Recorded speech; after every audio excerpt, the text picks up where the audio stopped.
50 was huge. No Diddy. Huge.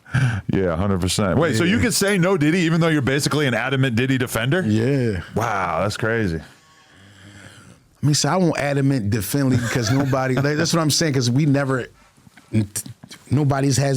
hasn't been charged yet. That's been like a week, almost a week and a half, 10 days ago when we seen everybody raid the crib. So I don't know what's going on, but I know nobody's been charged. So it's like, what the how serious is we know? Right. And we come from different backgrounds. We might come from the same, but we know when the feds hit, usually somebody's getting taken out in cuffs. Right.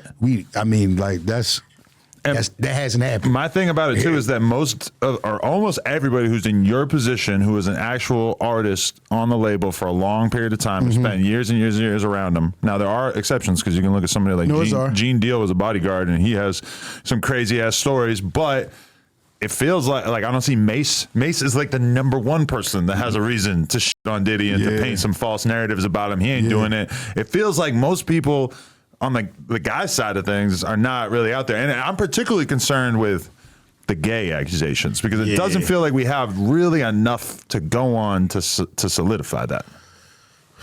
It's all speculation, man. It's all speculation. I don't really know. Like, my time up there, I just didn't see that energy and wasn't around. It was always with women. So I don't know about the gay shit. I don't know, but we just was isolated. We was kept away from that. We was always kind of depicted as kids or the kids of the label. But you weren't even that young, right? We were. I was 25, but coming in at that stage and the competition and being that it was a show based around that, we were depicted as kids. Right.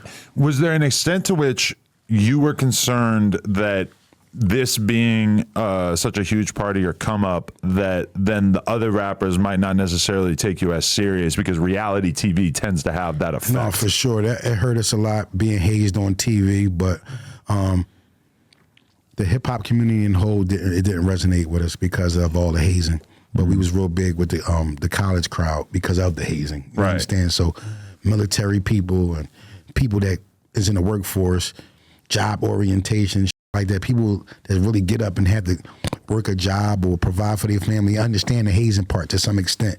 But the hardcore hip hop community, nah, it doesn't, because we expect every artist to be invincible, have a bulletproof skin and can't be nothing. So they want to see you always at the light of invincibility. Once you're being hazed by another man, it's like, you're not that super gangster we thought you was. Right. But it happens in everyday in society. And even in that era, being viewed as like an industry plant in any way is always kind of like a tough thing to deal with as a career. We was always depicted as the kids with the silver spoons. We were too unappreciative of our opportunity. But the game is a hurry up and wait thing. It was hurry up, wait, sit, hurry up, wait, sit, hurry up, sit down. So it was like we was always, we got to be here, we got to be there, we got to be. And then with the distraction of reality TV and lights and shit like that, like we had to get out the car 3 or 4 times just so the cameras can get in different angles. Right. And that's the crazy thing about being involved with a production like that, is that everybody believes that they're witnessing